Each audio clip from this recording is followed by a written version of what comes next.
What's up, brothers? Happy Tuesday. Hope you had a good day. Just getting back from family movie night. I'm gonna try to keep this today's video maybe to 10 minutes, so I'll stop blabbering and kind of jump right to it. First, a quick introduction. My name is Mike King.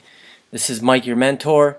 I started this channel because I care about men. I care about their lives with their children, with their families, uh, how they act in the community, how they are with their friends and the relationships they have.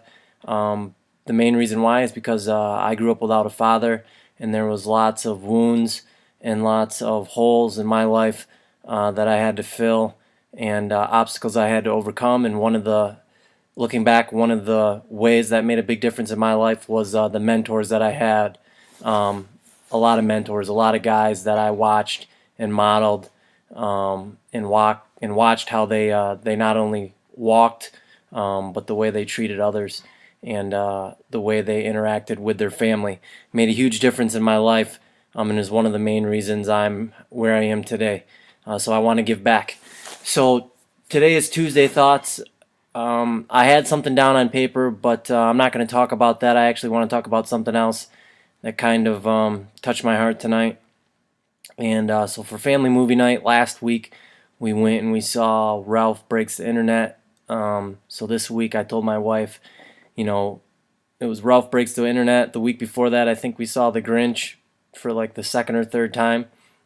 So tonight, I wanted to take my son and see kind of maybe a guy's movie, and the girls could go see a girl's movie. So tonight I took my son to watch The Mule, starring Clint Eastwood. And The Mule is about, if you haven't seen it, is about this 80-year-old guy who kind of loses everything, loses his business, loses his family, and it's actually ironic because he's actually, I wouldn't say a horrible dad, but he's like a lot of dads that we had growing up, right? Like he works hard to provide for the family, but he's not there. A lot of times he's not there physically because he's out doing work, and a lot of times he's not there mentally and emotionally. And now he finds himself all of a sudden at 80 years old with nothing except what little connection he has with his family. So he becomes a mule for the Mexican drug cartel. It's an extremely, I thought it was a very good movie, very touching. And the reason I bring this up to you, right, is there's a theme here in the movie, and it's you don't know, or at least what spoke to me is you don't know what's around the corner. You don't know what tomorrow brings. You don't know how much time you have left. And the relevance of that is not to scare you or to make you worry, but to think and be cognizant about, you know, if you do have tomorrow, if we do wake up tomorrow, what are you going to do with it? What things are you going to make right? And that's kind of the journey that Clint Eastwood's character goes through in this movie. And it struck me because, like, if there was a typecast for an older man in his 80s, like Clint Eastwood nailed it. And it was kind of scary because that was my grandpa in a lot of ways. Like, no filter, didn't care about your feelings, just said what he thought, said how things were. And Clint Eastwood's character makes a lot of inappropriate, maybe jokes. His timing's not the best. And that's kind of how my grandpa was at times. He would say stuff, and I would just like be like, wow, like kind of smile and be like, Grandpa, like what do you say to him? He's an older man. One, he's not going to change, and two, he's at the point where he just don't care anymore. What you think? So a lot of similarities there. So there's this one part in the movie where Clint Eastwood finds out that his ex-wife is sick and he's dying. So he goes there to see her, and he's actually by her bedside there for the last moments, a day, maybe a day or two before she passes away. And it reminds me of my own grandpa's death. He died. I'm horrible with dates. Man, time flies. I think it was about 2 years ago, almost. And it was kind of the same thing, right? Like it was it was unexpected. My grandpa had a pacemaker put in. He made it through that, which was fine. He was told to stay off his feet. Didn't stay off his feet. Actually tore one of the nodes that they put into your heart that connects the pacemaker to your heart out. So he had to go back and have the surgery all over again. And then he was put on bed rest. And like 2 days after he was put on bed rest, he called me and told me to come over to the house. He said he needed help. And I go over there, and the dude's trying to change a tire on his little tracker, Jeep tracker thing that he drove around to bum around in.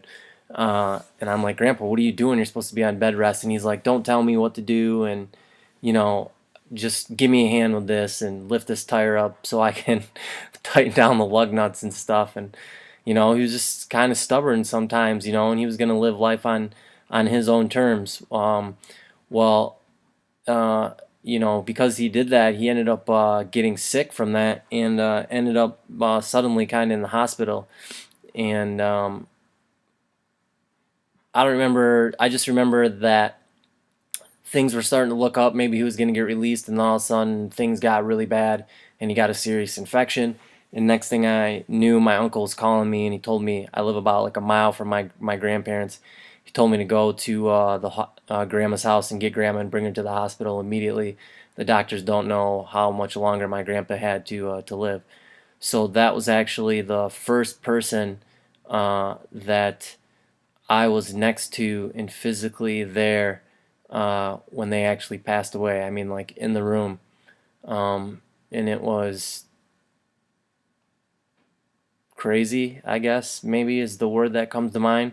My grandpa is becoming short of breath, and we were told to say our last goodbyes, so people were saying things to him. And my grandpa told me that if he ever got in that type of situation, he didn't want to be put on life support. He just wanted to go home to be with the Lord, and to be with his family members, and for the little boy that they had lost when they were early on in their marriage. And so my last words to my grandpa were, "I love you, and don't stay for us, go." And he died within minutes of that. And the mule, that part in the mule made me think of my grandpa, and it made me think of this theme of we don't know what's going to happen tomorrow. We don't know when our time is up. And it got me thinking, like, what am I going to do with that time? Like, am I going to be intentional, or am I going to be wasteful? And then when I got out of the movie, I had this message on my phone, and this message was from a group text with guys, and one of the guys shared this Facebook post of this girl where she filmed herself, I guess, at work. She's a FedEx delivery girl, and she was telling a story about how she went and delivered a package at this home, and it was to an older lady, and she was making small talk with the lady about how her Christmas was and stuff, while the lady signed for the package. And the lady said she had a horrible Christmas, and so she kind of like asked her why, and she said her husband was diagnosed with cancer, and they didn't know how long he had to live. And so she was just shocked by that, tried to change the subject, got the signature, and just went off in her truck. And then after about 20 minutes, she really felt like the Lord was pressing on her to go back and pray for that lady and her family. So long story short, she did go back and pray for the lady, and she said that the lady just gave her this huge hug and like wouldn't let go, and was like sobbing uncontrollably, and a very touching moment. And that just reinforced this whole thing, right, of time. Like, how much time do we have left, like each person, like on this earth, to make a difference in our children's lives, in the lives of those around us, in our wives' lives? Like, what legacy are we going to leave? Like, and I don't mean like money and material and stuff. I mean like our legacy is going to be what people remember us by, the way we made a difference in people's lives, which is extremely important to me, especially at this point in my life. So I want to end this with two things. One, right, it's about being grateful for every day that we have on this earth and that we're blessed with to live. And here's an exercise that I like to do that I want to share with you guys, that really helps me remember what I mean, just how to be grateful for the years that I've had. So I'll bring up this calculator, show you guys. So what I do is, 365 for the number of days in a year, and then I just go by how many years I've been alive. And times, are you gonna work? Okay, maybe you're not gonna work. What's going on here? Oh, there it is. Sorry. So 365 times 38, right? 13,870 days I've been alive. I've had a roof over my head. I've had food. I've had clothes on my back. I've been taken care of. I believe by God, but every day for 13,870 days, I've had my needs met.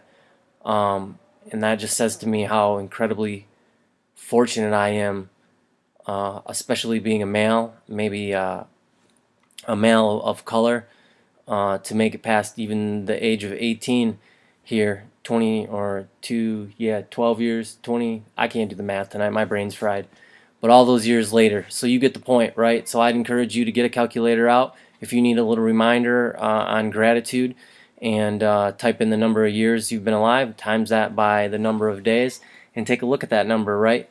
Like, I could die tonight and that could be the number. What does that 13,870 represent? Like, what does that say to people? What have I done with my life? What differences have I made? So I just want to encourage you guys, to think about, if we're fortunate enough to wake up tomorrow, like, what's going to be different? What's going to be different in your life? What are you going to do? What difference are you going to make to those around you, to the people that you come in contact? Because you can, believe it or not, you have a purpose. You may not know what that is yet, but there is a purpose to your life. You have a higher calling as a man, as a husband, as a father, as a leader in your community. And every day it's a choice, right? Are we going to continue to fight for what's right and for what's worthy and just, and for the things that we care about?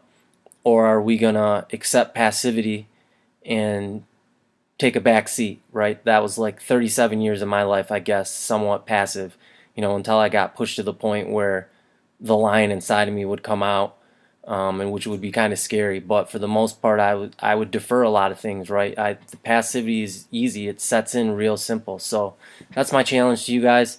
I appreciate you guys watching tonight. If you know somebody that could use this kind of content in their life, invite them to my page. Every night here for the rest of the year, I'm going to be posting something. So I look forward to talking to you or seeing you guys tomorrow. Well, actually, I won't see you because I'll be posting my quote for Wisdom Wednesday. But we'll be back at it Thursday, and then Friday. I can't wait to dig in to authentic manhood as we start to get into peeling back the layers on the onion, and looking back at our past and taking that courageous journey into becoming what we were created to be. All right, guys. Love you. See you later.